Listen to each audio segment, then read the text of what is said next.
TKO is very obviously trying to pander to the MAGA crowd. Whether it's with their platforming of people like Tony Hinchcliffe and Pat McAfee, Trump's constant presence at UFC events, WWE's chief content officer working with RFK Jr., or TKO themselves organizing a UFC fight card / WWE meet and greet to celebrate Trump's birthday, as if they're his parents or something, their intentions are very blatant and show that they support MAGA no matter what despicable acts they commit. But for those of you who don't see it and want to know what I'm talking about, allow me to lay out some of the times that they have blatantly kissed up to the MAGA party.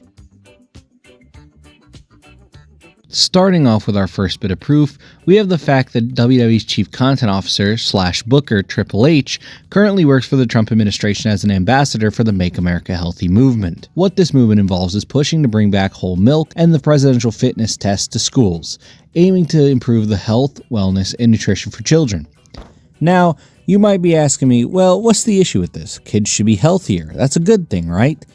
Well, my first issue is the fact they pivoted to whole milk when their push for raw milk failed. They were initially trying to institute raw milk as a new option for people to drink, but after multiple cases of foodborne illnesses as a result, and fecal matter consumption threw that plan out of the window, I assume that RFK's brainworm and Trump's caterpillar wig did a quick collaboration and forced them to pivot over to whole milk. Secondly, there's a pretty good reason that the presidential fitness test was removed. It failed to actually produce any sort of meaningful result when it came to encouraging children to exercise more, often resulting in praise towards the more athletic kids, while the lesser athletic ones were left behind and struggled to become motivated to exercise more, which eventually led to its retirement and replacement with multiple successful campaigns to encourage healthy habits and better wellness for children in the United States. The whole bringing back of the presidential fitness test and the push for whole milk is just propaganda to make it seem like this administration cares about children, all while they rip families apart in the streets and mistreat / abuse children in their personal lives. Another issue with this whole movement is that Triple H isn't qualified to speak on any of this. He's brought in as an ambassador, but isn't actually licensed to give any advice on what is and is not healthy. The most experience that he has with anything medicinal or health-wise is HBK's stash of that white powder and the amount of steroids that he took, which was enough to turn a horse into the Hulk and left him with a pacemaker. Now I'll leave it up to y'all to choose if the Hulk horse is incredible or immortal. On top of that, by promoting this on WWE TV, it encourages fans who idolize Triple H to follow the advice that he and RFK give. Again, completely ignoring the fact that Triple H and RFK Jr. severely lack the credentials to be able to give any actual helpful advice on health and wellness, especially when it just encourages parents to listen to the psychotic ramblings of a man where in just his first year as a Secretary of Health and Human Services had the bubonic plague come back, declared that Tylenol causes autism, and measles made a return like Roman Reigns does every couple of months. The only word to describe it is deplorable, and it's 100% going to lead to the death of hundreds to thousands of people, all because RFK Jr. wants to trust his brainworm more than he actually trusts medical professionals. Kill Tony Mania was always going to be a place where bigotry and hatred were allowed. It even featured a clip of Sami Zayn dropping a slur in his set. Retard. What I want to focus on here, though, is Glenn Jacobs' set where he used his time to whine about things in the government he didn't like. For example, he starts off his set by talking about Dr. Fauci's dog experiments, which is fair. I don't agree with animal testing at all, and I believe, just like anybody else out there with a brain, that it's sick to torture animals. The only issue I have with this statement is that it's not made out of an actual desire to care for the animals abused, but out of an attempt to make MAGA look like respectable people and make Democrats look worse, as if Kristi Noem didn't proudly admit to murdering her pets without any sort of issues or backlash from the MAGA party. Then, he makes a statement about the government giving billions of dollars to Somali immigrants. Now let's just stop right there. None of that was a joke. He just got up there and said, there's no daycares with that money, just a bunch of new Somali millionaires. First off, Glenn, that's usually white billionaires like your MAGA buddies that take money from organizations meant to help people in order to fund their own desires. You must have gotten that one twisted when you wrote it down, or maybe it's not as serious to you when the person committing the fraud is lily white. Secondly,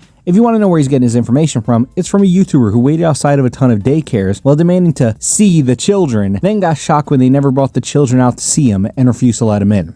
The issue with this investigation is that it piggybacked off of an actual already ongoing investigation that Minnesota was doing into the fraud since 2019, turning a real issue into propaganda against those who aren't white, because they shifted the blame from actual fraudsters to just saying, well, it's the Somalian-ran daycares that are frauding the people. But Glenn doesn't do any research into that. He just repeats the exact same propaganda without doing any investigation into it. And considering it took me one Google search and a little bit of reading to find that this investigation has been going on since 2019 and involves more than just daycares, it seems to me like this is pretty racist. Besides that fact, I want to ask Maga to investigate something else on behalf of a YouTuber, since they want to be taking YouTubers' testimonies for everything. I want them to investigate why there's a president currently in office who is white and has committed violent crimes against women and children, yet nobody from MAGA seems to care about that one as long as he's helping to normalize the hatred and violence towards minorities. I want them to investigate why they rally so hard against Somalian daycares, but the moment it comes to Trump's own son taking money away from pediatric cancer research, they're as quiet as a mouse. I want them to investigate how in Tennessee, while Kane was mayor, they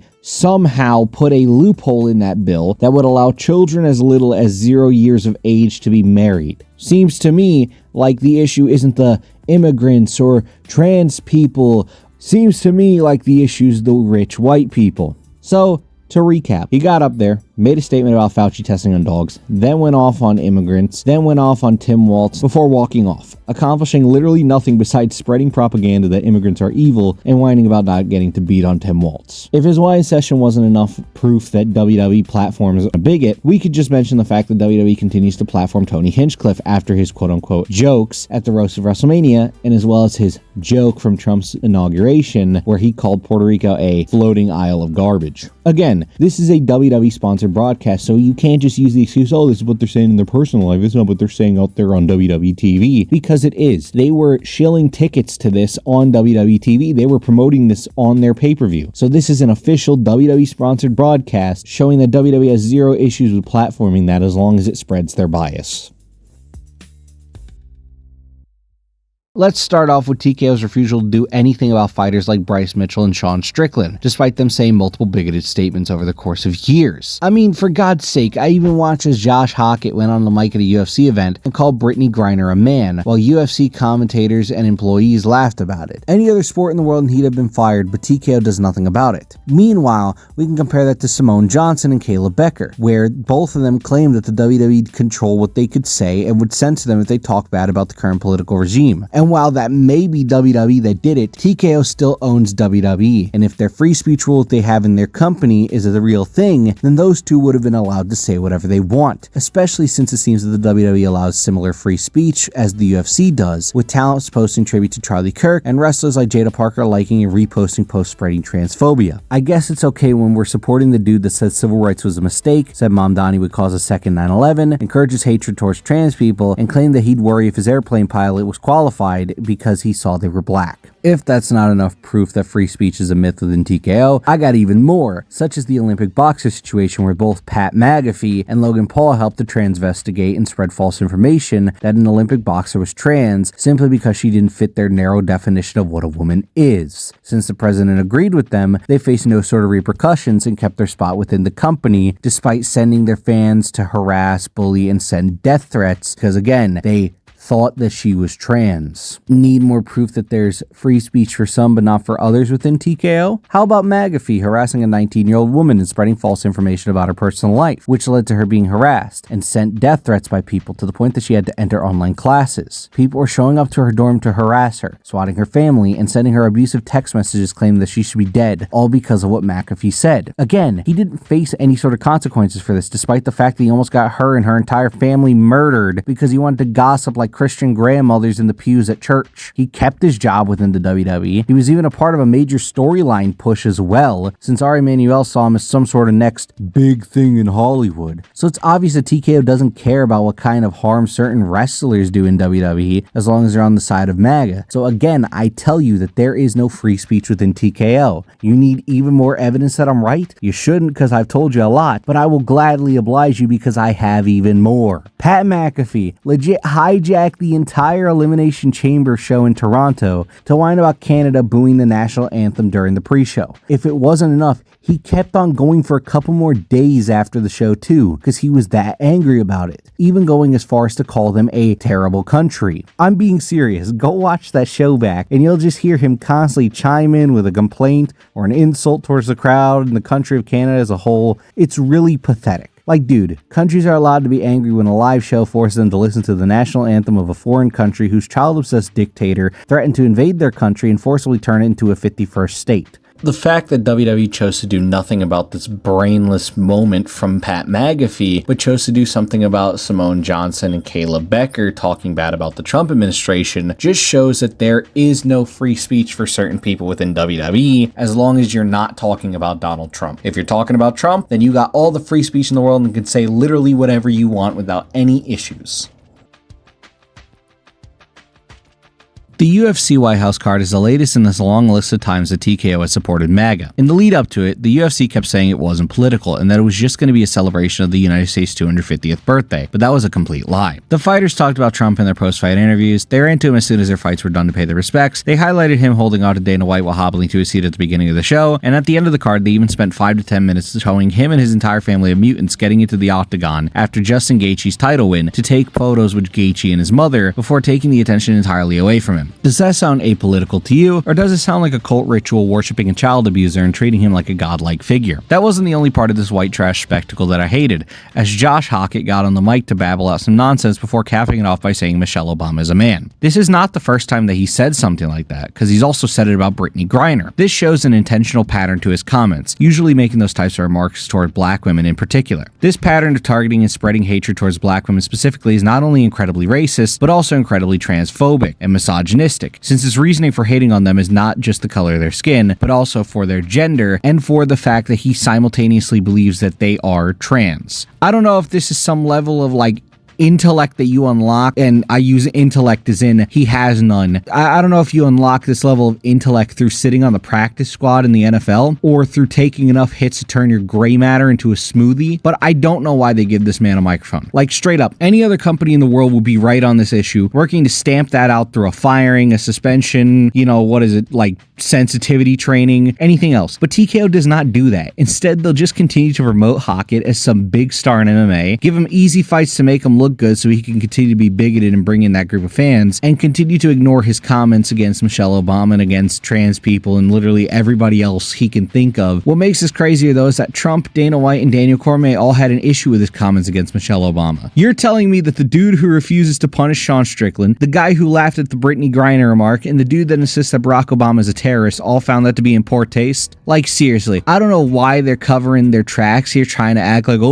I don't agree with those comments at all, when they have actively platformed similar comments. I'm just thinking it's something of they're trying to save money or trying to save face, and it's just showing that these MAGA lowlifes won't even stick by their own people and ideals if it begins to affect their bottom line or places heavy scrutiny onto them. It's just greediness, and feeling like they're on top of the world until they're finally pushed and people actually do something about it. Then all of a sudden they want to go, I didn't actually agree with that. I don't agree with that. It's just our free speech policy that allows them to say that. It's just disgusting, man. On February 28, 2026, the United States military launched a missile at a school in Iran, murdering 156 civilians, 120 of which were children in attendance at the school. WWE held their annual Elimination Chamber pay-per-view later that evening, hours after the missile strike happened, so they had plenty of time to not do what they did next. Allow me to show you the clip. As you heard right there, Michael Cole seems to believe that murdering innocent children and adults is protecting the freedom of the United States, to which the WWE does nothing about him saying that. And I don't want to hear anything about, it was just an ad that they were running. That doesn't make it any better, since the ad wouldn't have included the especially with what's going on today part. And even if it did, WWE had the power to say no to having that statement live on TV. There's only two reasons for this. Either A, Michael Cole went off script and said that without any repercussions against him for promoting the murder of children live on air, or B, it was a part of the ad and WWE told Michael Cole to say it and he did it without any hesitation, not caring about promoting the murder of children live on air. Either way, it's irrefutable that WWE and Michael Cole support the murder of innocent civilians in the name of quote-unquote freedom. And so I have to ask every fan out there, do you really want to support a company that supports children being murdered at the hands of the United States military?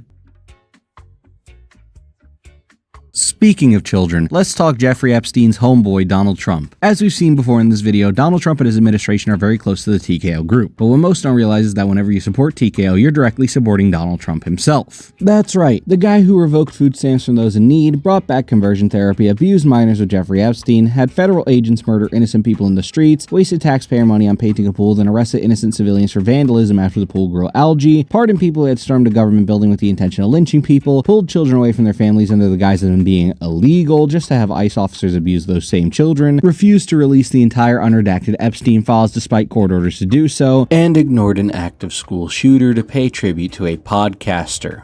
That same man is now an owner of stock within the TKO group, meaning that every time you pay for a product from TKO, you are now supporting Donald Trump directly. This isn't the first time that they've used their audience to aid Donald Trump in getting what he wants, though, since they directly helped Donald Trump steal attention away from Pride Month in an attempt to minimize and eradicate the celebration with their UFC White House card. So I expect this kind of behavior from them at this point. As I've shown you in this video, this is just one of many things that TKO has done within the past year to show that they support one of, if not the most evil president in the history of the United States of America. And so I want you to ask yourself, is it really worth it to support TKO knowing that your support of them equals monetary support for Donald Trump? With all of that being said though, that brings us to the end of this video. If you've watched this all the way through and still don't believe me, then there's nothing else I can do to help you. You're willingly staying blind to the corruption within TKO and the effects it has on the United States of America as a whole. Whatever your reasoning for that is, hopefully one day you'll be able to open your eyes and see how TKO is actively contributing to the destruction of the United States of America through their Maga affiliations. Also, I just want to apologize for the delay in getting this video out, since I went through 5 rewrites of the script and my computer stopped connecting to the internet for an entire day, which left me unable to edit the video. What makes it worse is that not only did it refuse to connect to the internet for an entire day, but 2 weeks after that, it did it again. I put way more effort into this video than WWE does in their garbage booking, and I do it all for the love of the game. So please, leave a like and sub, and I will see you on the next one. Peace out.